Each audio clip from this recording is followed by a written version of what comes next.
히브리서는 초대교회 성도들이 겪는 이 고난을 어떻게 이해할 것인지, 그리고 하나님은 고난을 통해 성도들을 어떻게 인도하시는지에 대한 겉면으로 위로하고 있습니다. 아까 함께 읽은 본문은 하나님이 주신 언약의 맹세가 절대 변할 수 없다, 이렇게 강조하면서 이야기하고 있습니다. 함께 읽었던 13절, 14절을 보면 이렇습니다. 하나님이 아브라함에게 약속하실 때에 가리켜 맹세할 자가 자기보다 더 큰 이가 없으므로 자기를 가리켜 맹세하여 이르시되 내가 반드시 너에게 복주고 복주며 너를 번성하게 하고 번성하게 하리라 하셨더니, 오늘 이 본문은 하나님께서 아브라함에게 주신 언약을 이제 히브리서에서 인용해서 말씀하고 있습니다. 이 언약은 창세기 22장에 나오는 하나님께서 아브라함에게 하신 언약입니다. 창세기 22장에서는 히브리서 본문의 내용보다 조금 더 자세하게 아브라함의 상황을 볼 수 있게 설명하고 있습니다. 창세기 22장은 우리가 잘 알고 있듯이 아브라함 평생에 가장 큰 사건이라고 할 만한 일이 등장합니다. 바로 이삭을 하나님께 바치는 사건입니다. 이 사건 직후에 하나님이 아브라함에게 주신 그 언약이 바로 오늘 우리가 함께 나누는 이 히브리서 본문에서 인용하고 있는 하나님의 언약입니다. 우리 창세기 22장 15절에서 18절을 함께 보도록 하겠습니다. 여호와의 사자가 하늘에서부터 두 번째 아브라함을 불러 이르시되 여호와께서 이르시기를 내가 나를 가리켜 맹세하노니 내가 이같이 행하여 내 아들을 내 독자도 아끼지 아니하였은즉 내가 내게 큰 복을 주고 내 씨가 크게 번성하여 하늘의 별과 같고 바닷가의 모래와 같게 하리니 내 씨가 그 대적의 성문을 차지하리라. 또 내 씨로 말미암아 천하 만민이 복을 받으리니 이는 내가 나의 말을 준행하였음이니라 하셨다 하니라. 이렇게 창세기 22장 읽었던 말씀 중에서 16절을 보면 내가 나를 가리켜 맹세한다 라고 이렇게 표현되어 있습니다. 그리고 오늘 읽은 본문 히브리서 6장 13절에서는 창세기 22장 16절을 인용해서 맹세할 자가 자기보다 더 큰 이가 없으므로 자기를 가리켜 맹세한다 라고 그렇게 말씀하고 계십니다.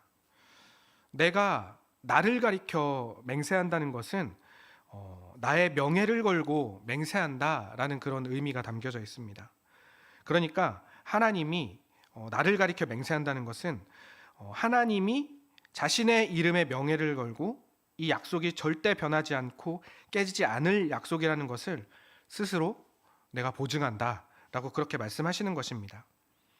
이 인용한 창세기 22장 18절 말씀만 보면 하나님께서 아브라함에게 복을 주신 이유가 네가 나의 말을 준행했기 때문에 너의 자손으로 인해 천하 만민이 복을 받을 것이다 라고 말씀하신 것처럼 이해됩니다. 그런데 이 말씀 그대로 받아들이고 그렇게 이해한다면 아브라함이 이삭을 바친 그 행위, 이삭을 바친 그 순종 때문에 복을 받게 될 자격이 갖춰줘서 복을 주시겠다고 약속하시는 것처럼 그렇게 오해할 수가 있습니다.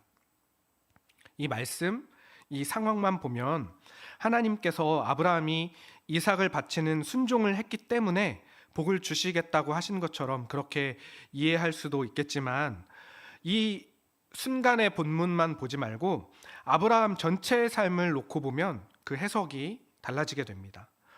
아브라함이 이삭을 바치는 순종을 보여주기 이전에 이미 하나님께서는 아브라함에게 먼저 찾아오셔서 그에게 동일한 약속을 하셨다는 것을 우리는 볼 수 있습니다.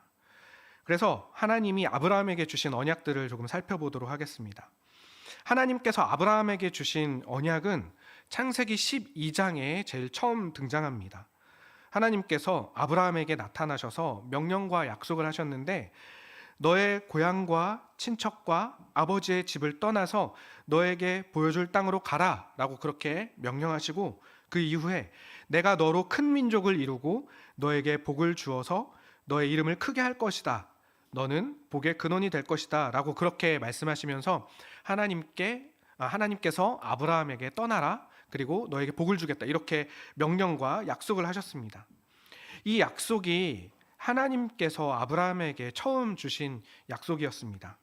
그리고 이것으로 끝나는 것이 아니라 이 이후에 15장에서도 그리고 창세기 17장에서도 그리고 오늘 아까 본문에서 인용했던 이 창세기 22장에서도 하나님께서는 비슷한 약속을 아브라함에게 계속해서 들려주십니다.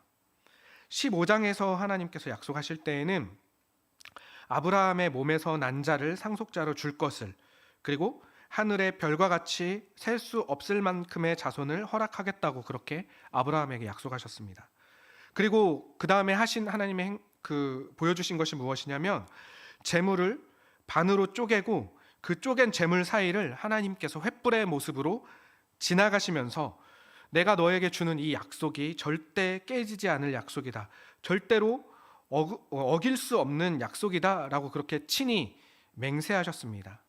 하나님께서 이렇게 눈에 보일 수 있게 보여주시면서 맹세하면 한 이 쪼갠 재물 사이에 지나간 이 행위는 그 당시 아브라함이 살아갈 그 당시 근동 지방에서 어느 부족이나 어느 개인과 개인 사이에 서로 깨지 않을 약속, 맹세를 할 때 자주 했던 언약의 한 의식인데 무슨 의미가 담겨져 있냐면 너와 내가 이 약속을 했을 때 이 약속을 어길 시에는 지금 이 쪼개진 재물처럼 될 것이다 라는 그런 좀 무서운 모습으로 그 언약을 확증하는 그런 행위였습니다.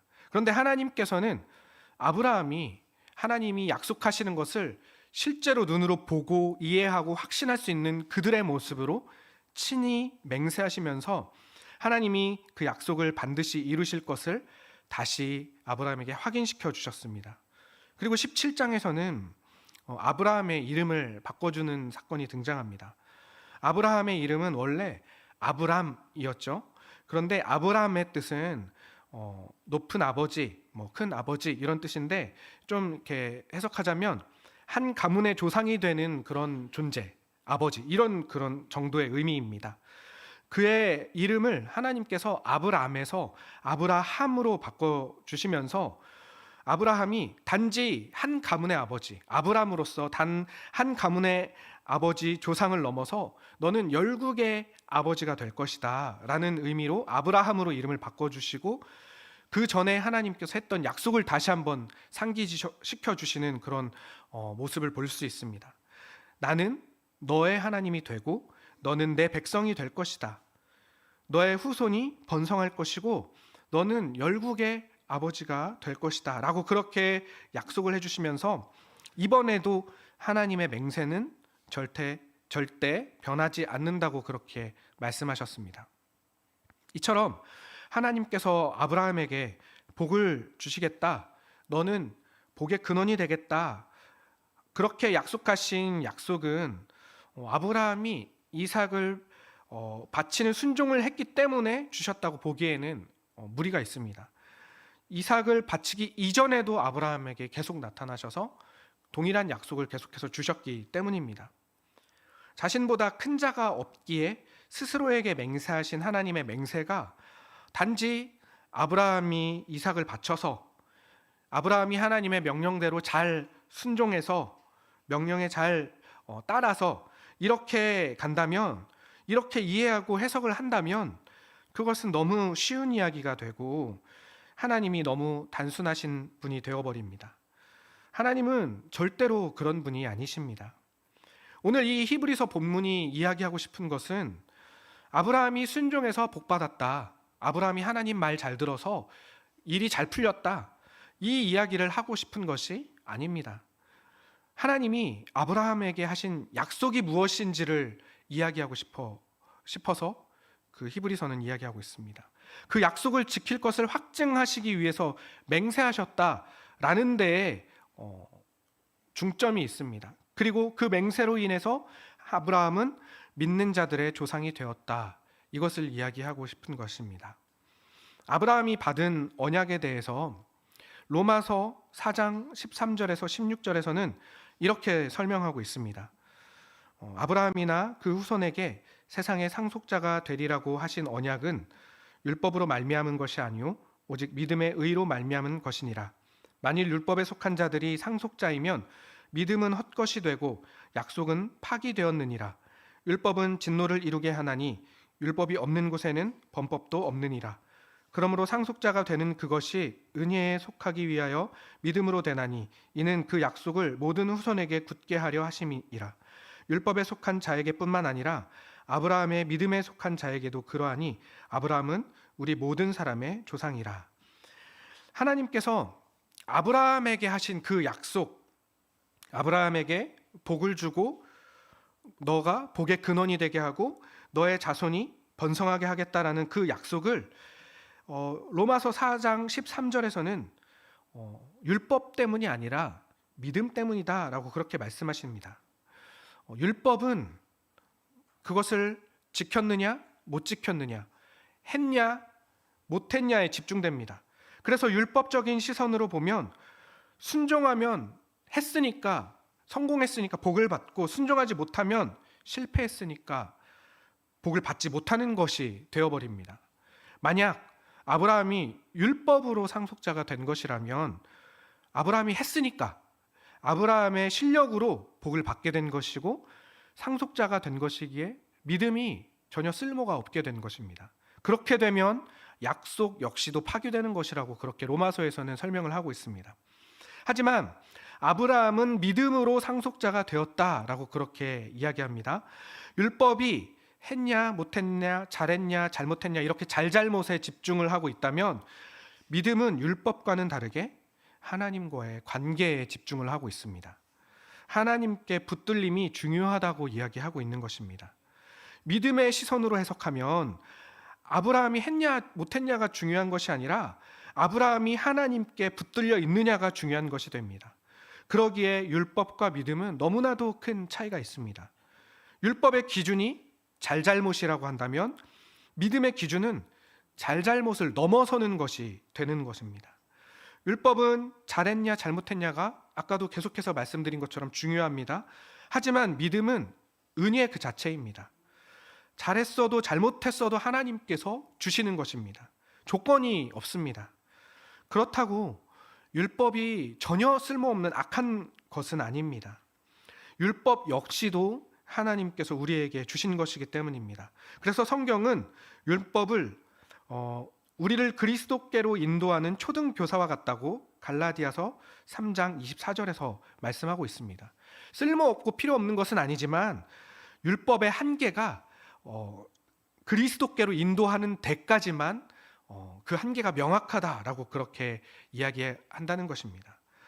그리스도께 인도하는 것까지 한계가 명확하다는 것은 바꿔 말하면 율법은 잘못하지 않게 하는 것까지가 그 역할이라는 것입니다. 율법은 우리가 잘못하지 않게 할 뿐이지 그것을 뛰어넘어서 잘하게까지는 하지 못합니다. 그래서 하나님께서는 우리에게 이 율법을 대신할 더 좋은 방책으로, 율법보다 더 뛰어난 더 좋은 방책으로 믿음을 주신 것입니다.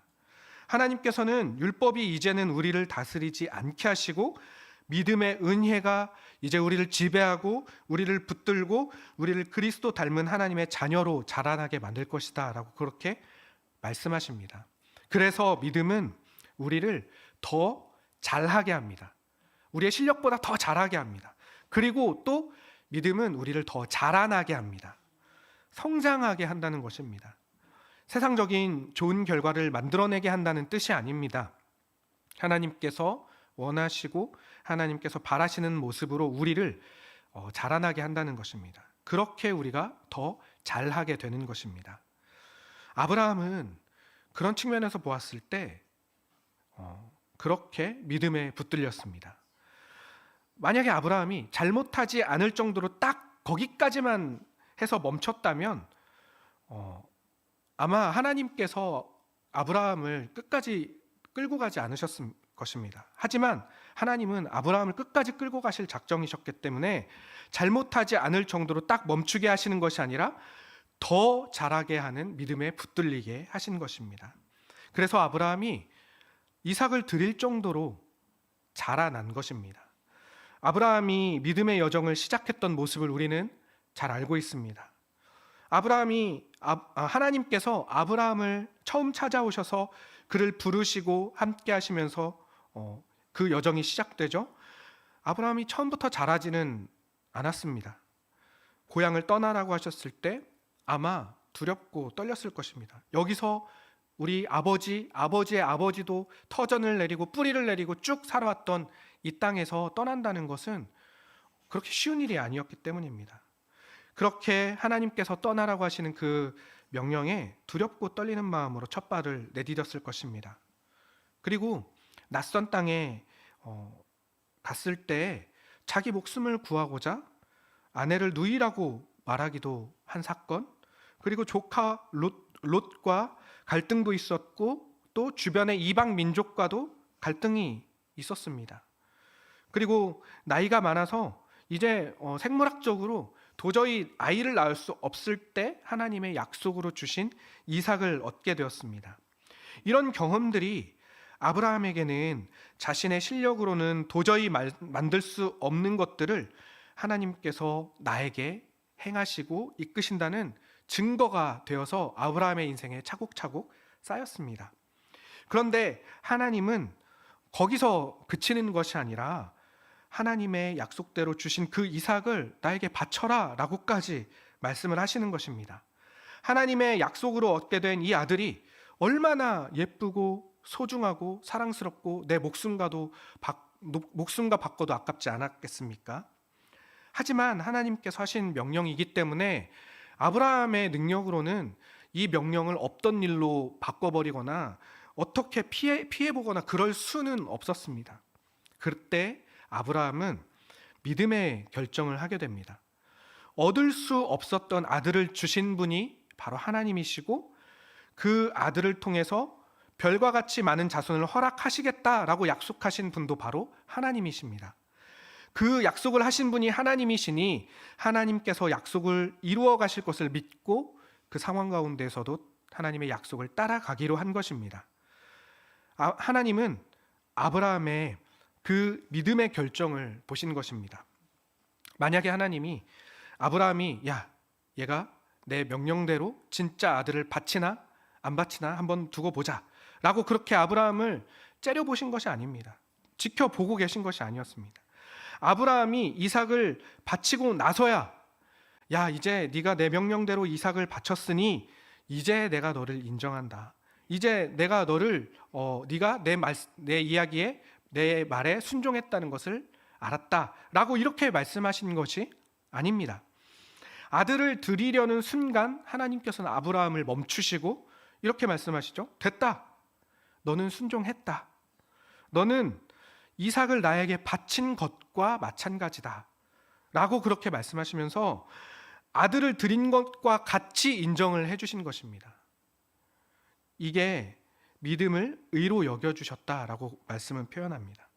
아브라함에게는 이게 얼마나 큰 은혜입니까? 하나님께서 바치라고 해서 바치려고 결단까지 했는데 하나님께서 그걸 멈추시고 바친 것으로 인정을 해주신 거예요. 이게 너무나도 큰 은혜고 그 이후에 더 큰 은혜가 임하는데 그 은혜를 믿는 모든 아브라함의 자손들에게 하나님께서는 동일하게 크신 은혜와 복을 베풀고 계시는 것입니다.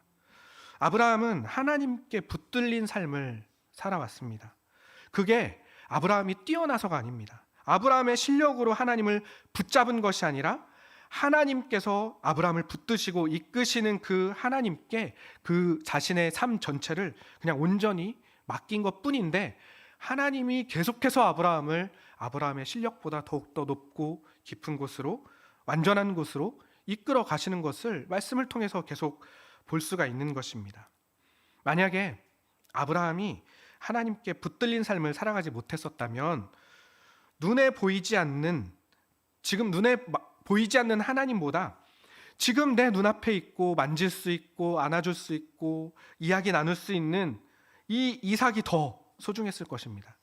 그래서 하나님께서 이삭을 바치라고 명령했을 때 하나님께 붙들린 삶을 살지 못했다면 눈에 보이는 이삭을 포기하지 못하고 믿음으로 결정할 수 없었을 것입니다.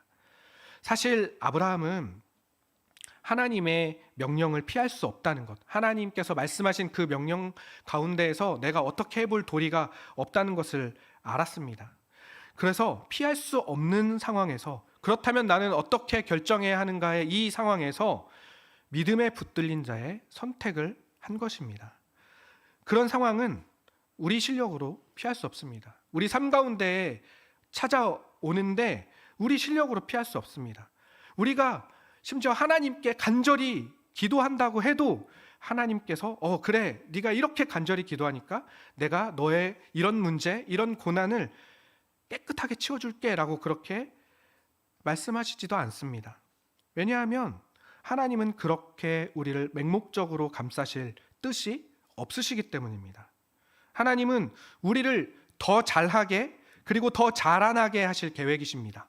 그래서 우리가 이해할 수 없는 상황까지 그 앞에 서게 하시고 그 앞에 선 곳에서 그곳을 걸어가라고 말씀하십니다. 우리는 그곳을 걸어가며 하나님에 대해서 더 생각하고 더 묵상하고 하나님이 우리의 주인이심을 더 고백하게 하시는 것이 하나님의 방법이십니다. 아브라함도 하나님의 그 뜻 앞에서 도망가거나 피할 수 없다는 것을 알았습니다. 그래서 더 나아가기로 결정하고 결단한 것입니다. 그런 피할 수 없는 상황에서 하나님은 아브라함의 믿음에 붙들린 선택에 놀랍게 반응하시고 대응해 주십니다. 이전에 절대 자녀를 가질 수 없는 상태에서 하나님은 이미 아브라함에게 아들을 주셨습니다.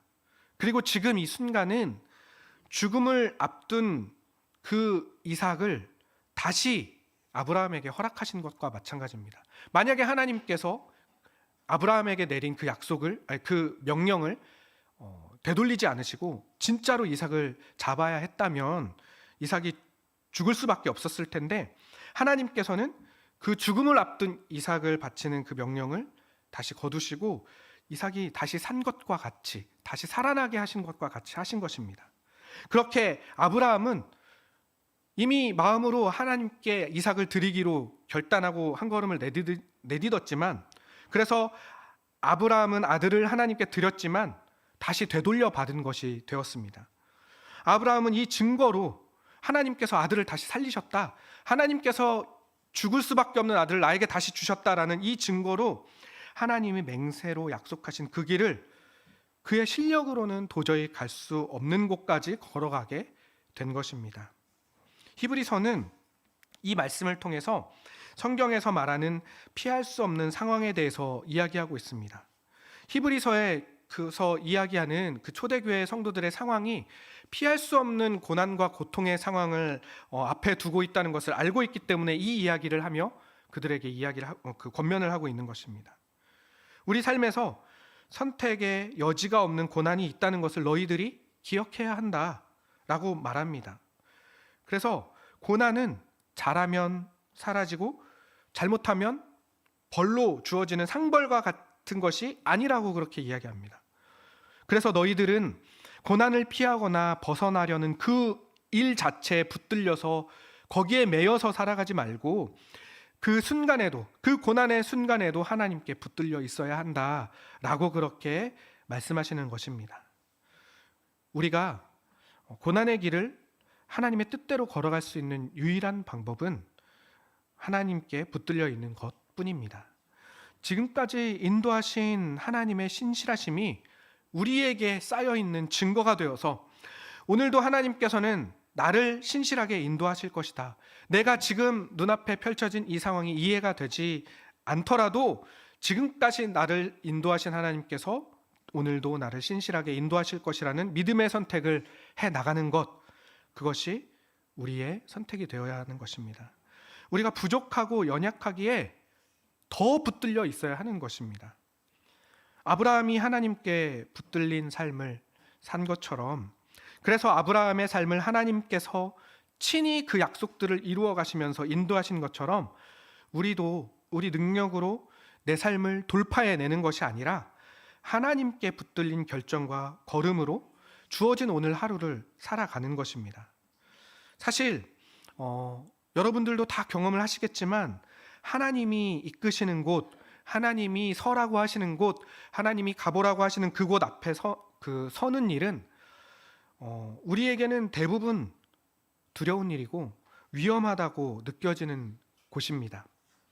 왜냐하면 세상이 말하는 편안과는 거리가 먼 곳이 대부분이기 때문입니다. 하지만 하나님이 서라고 하신 그곳에서 우리는 하나님을 보게 됩니다. 우리가 위태로움을 느끼면 느낄수록, 나의 작음을 더 깨달으면 깨달을수록 하나님의 영광과 명예가 드러나는 곳이 됩니다. 그곳에서 하나님의 크심을 우리는 고백하게 되고, 하나님이 어떤 방식으로 우리를 인도해 가시는지를, 내가 살아있는 이유와 나를 부르신 이유를 계속해서 보게 하시고 고백하게 하시면서 그 놀라움을 찬양할 수밖에 없는 곳이 되기 때문에 하나님은 우리를 자꾸 그곳으로 인도해 가시는 것입니다. 그런데 그렇다고 해서 고난을 걸어간다는 것이 쉬운 일이 절대 아닙니다.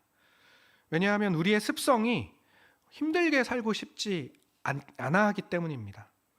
하나님이 우리 옆에서 항상 도우시면서 얘야 같이 가자 이렇게 말씀하시는데도 웬만하면 고난을 피하고 싶습니다. 하지만 하나님은 우리를 고난이라는 방법으로 만들어 가십니다. 그게 어느 정도냐면 하나님의 아들이신 예수님조차도 고난을 순종으로 감당하게 하실 정도입니다. 하나님은 우리를 구원하시기 위해서 아들 예수 그리스도를 우리에게 보내시고 십자가를 지게 하신 그 상상할 수도 없는 값을 치르셨습니다. 그렇게까지 하시면서 우리를 얻으시겠다고 말씀하십니다. 예수님이니까 당연히 쉽게 고난을 순종했겠지요. 그 속도 걸어갈 수 있겠지요 라고 오해할 수도 있겠지만, 예수님께서 십자가를 감당하시기 전에 겟세마네 동산에서 하신 기도를 우리가 떠올려 보면 예수님도 그 고난을 완전한 사람으로 온전하게 감당하고 있다는 것을 우리가 볼 수 있게 됩니다. 예수님이 하나님께 아버지, 만일 하실 수 있다면 이 잔을 나에게서 지나가게 해주시옵소서 라고 그렇게 땀방울이 핏방울이 될 정도로 간절하게 기도했습니다. 이것은 무엇이냐? 예수님에게도 힘들고 어려운 일이다, 고난의 길이다 라는 것을 이야기합니다. 예수님의 능력으로 쉽게 해결하실 수 있습니다. 당연히 예수님은 그런 능력이 있으신 분이시지만 예수님은 그 능력으로 쉽게 해결하지 않으시고 사람으로 온전하게 감당하신 것입니다. 그게 아버지의 뜻이었기 때문입니다. 예수님의 이 간절한 기도에 하나님은 말씀에서는 아무 대답을 하지 않으시지만 사실은 예수님께 더 가자 라고 그렇게 말씀하신 것입니다. 예수님도 하나님의 마음을 완전히 알고 계시기 때문에 그렇게 기도하셨었지만 바로 이어서 하지만 나의 뜻대로 하지 마시고 아버지의 뜻대로 하시옵소서, 그렇게 그 고난 속으로 들어가기를 순종하신 것입니다. 그렇게 우리의 힘과 능력만으로는 갈 수 없는 길을 예수님이 먼저 친히 걸어 들어가시며 고난을 순종으로 온전하게 채워가신 것입니다. 예수님께서 그렇게 먼저 걸어가시며 보여주신 순종으로 인해서 우리 인생의 어떤 고난도, 우리가 지금 겪고 있는 고난부터 앞으로 살아가면서 만나게 될 모든 고난도 예수님이 먼저 감당해내신 십자가를 넘어서는 고난이 하나도 없게 하신 것입니다. 예수님을 고난으로 온전하게 하신 것으로 하나님께서는 구원을 이루셨습니다. 그것을 보면 하나님이 고난과 순종으로 우리를 만들어 가시는 일에 얼마나 진심이신지를 우리는 볼 수가 있는 것입니다.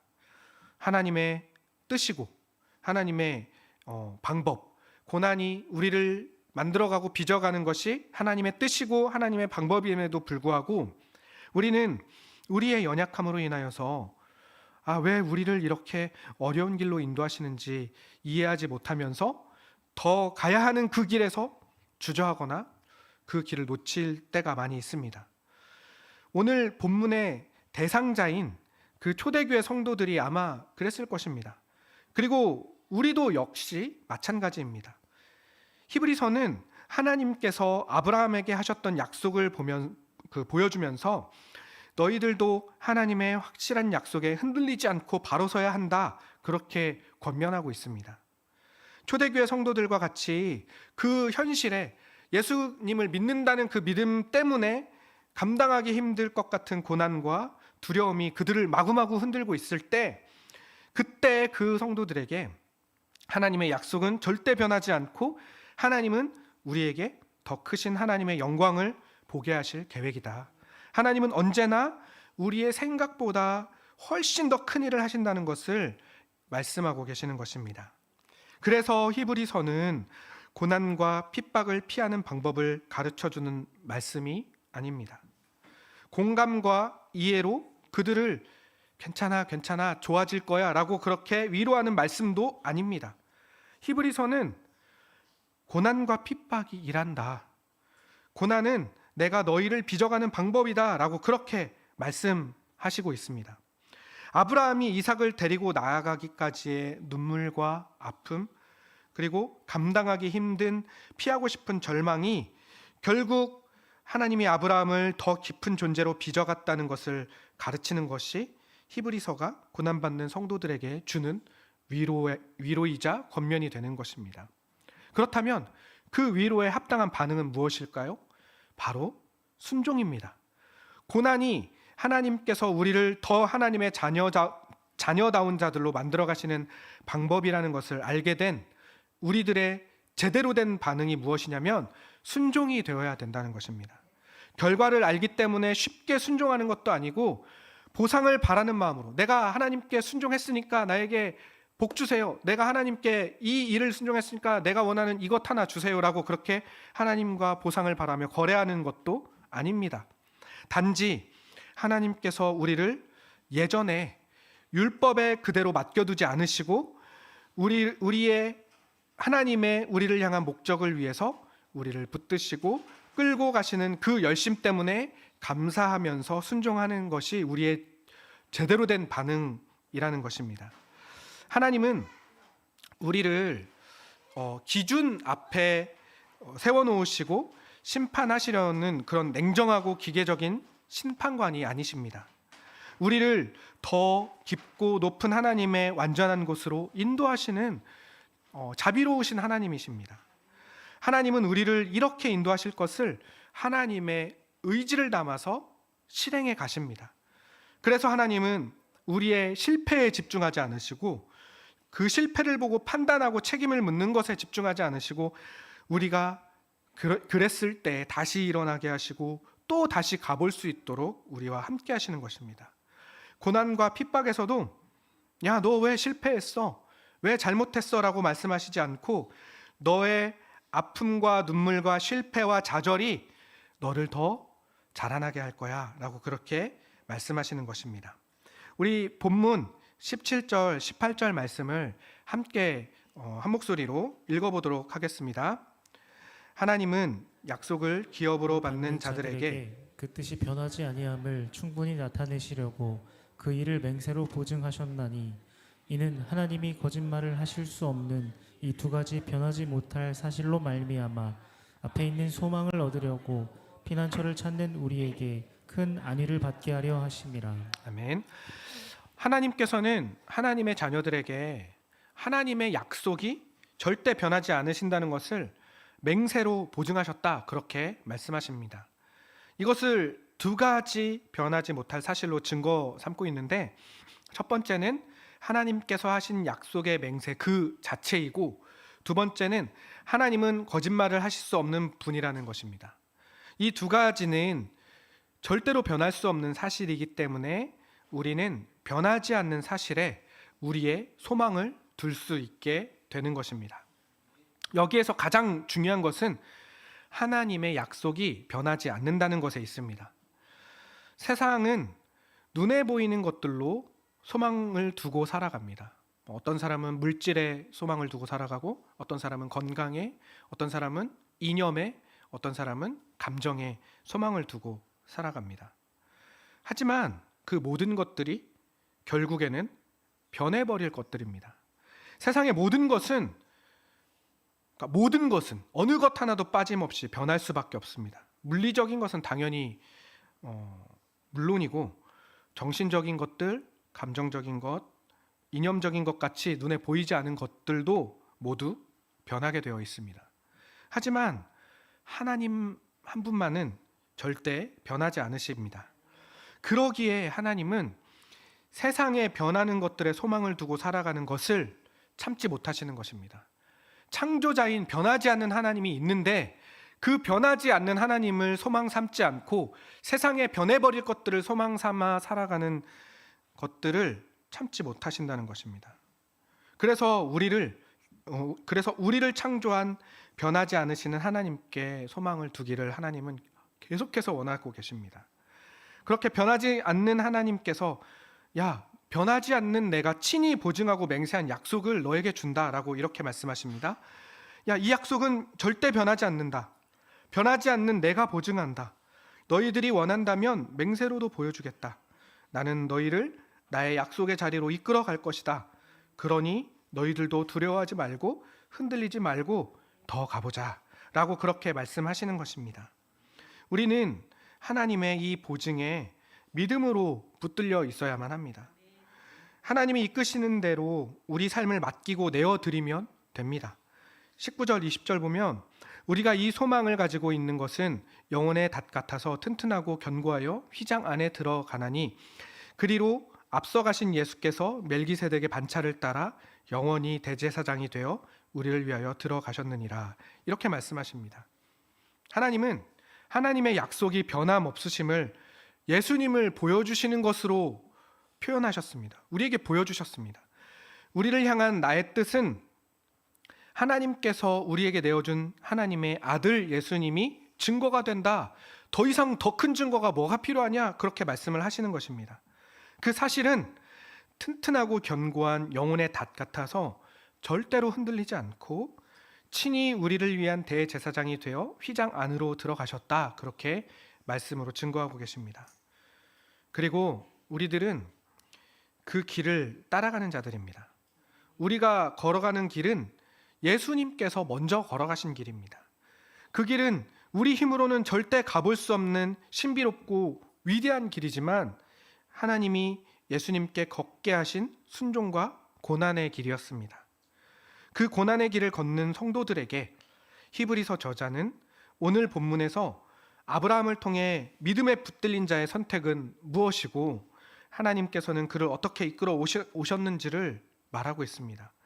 이제 초대교회 성도들에게 너희도 믿음에 붙들린 자들로 우리가 피할 수 없는 상황에서 붙들린 자다운 선택과 삶을 살아가야 한다라고 그렇게 권면하고 있는 것입니다. 말씀을 정리하겠습니다. 하나님께서는 우리를 하나님의 자녀 삼아 주셨습니다. 그리고 우리 실력으로는 절대 가볼 수 없는 곳까지 데려가겠다 말씀하십니다. 그것이 하나님의 뜻이고 하나님의 의지입니다. 그러기 위해서 우리의 실력을 키우겠다고 말씀하십니다. 고난이라는 방법을 통해서 더 다져지고 흔들리지 않게 하시며 더 완전한 곳으로 내가 너를 이끌겠다 하십니다. 이전에 우리를 율법이 지배했다면 이제는 그렇지 않다고 말씀하십니다. 아들 예수 그리스도를 사람으로 보내셔서 우리의 시간 속에서 고난 속을 순종으로 걸어 온전함에 이르게 하시고 구원을 이루셨습니다. 예수님은 이제 친히 믿는 자들의 증거가 되셨고 그로 인해서 이제 더는 율법의 지배가 아니라 우리는 은혜의 지배를 받게 되었습니다. 우리는 그렇게 믿음으로 그 은혜의 길을 걷는 자들이 되었습니다. 믿음은 율법과는 다르게 우리를 더 잘하게 만들어갑니다. 율법은 잘잘못을 따지지만 믿음은 우리를 더 자라나게 하는 길이기 때문입니다. 믿음의 길을 걷는 우리에게 오늘도 더 가보자 그렇게 말씀하시는 하나님의 음성에 귀 기울이기를 소망합니다. 아브라함이 하나님께 붙들림으로 그의 본래 실력으로는 절대 할 수 없었던 믿음의 결정을 내릴 수 있는 자리까지 자라났던 것처럼 우리가 이해할 수 없는 그 고난의 자리에서 우리를 부르시며 이끌어 가시는 하나님의 방법에 믿음으로 붙들린 자들 되기를 간절히 바랍니다. 너도 나도 눈에 보이는 것들 그리고 변해버리고 사라져버릴 썩어질 것들을 소망하고 또 그것을 소망 삼아 의지하는 그런 세상 속에서 절대 변하지 않는 약속을 붙드는 자들, 그 은혜에 붙들린 자들이 되어서 세상이 감당할 수 없는 결정과 걸음으로 하나님의 인도하심을 우리 매일의 삶에서 누려가는 자들이 되기를, 고난의 자리에서 더 빛날 하나님의 영광을 바라보기를 소망하는 우리 모두이시기를 바랍니다. 함께 찬양하겠습니다. 우리를 창조하신 하나님께서 우리의 걸음을 인도하시며 우리 함께 하심을 고백합니다. 우리 살아가는 모든 날들이 다 주의 숨결 속에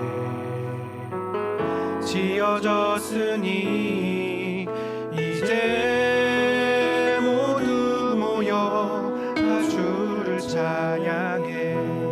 그는 영원토록 찬양받으실 주. 우리 살아가는 모든 날들이 다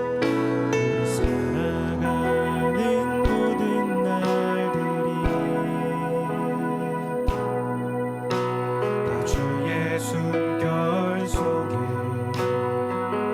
지어졌으니 이제 모두 모여 다 주를 찬양해. 그는 영원토록 찬양받으신 주. 우리 함께 찬양하며 걸어가리. 우리 발걸음 그가 구해주시니 잠시 넘어져도 낙심치 말 것을 시작하신 우리 주 이루어주시니 우리 함께 찬양하며 걸어갈 길, 찬양하며 걸어가니 우리 발걸음 그가 들어주시니 잠시 넘어져도 낙심치 말 것을 시작하신 우리 주. 우리 함께 찬양하며 걸어갈 길, 함께 찬양하며 걸어가리. 우리 발걸음 그가 들어주시니 잠시 넘어져도 낙심치 말 것을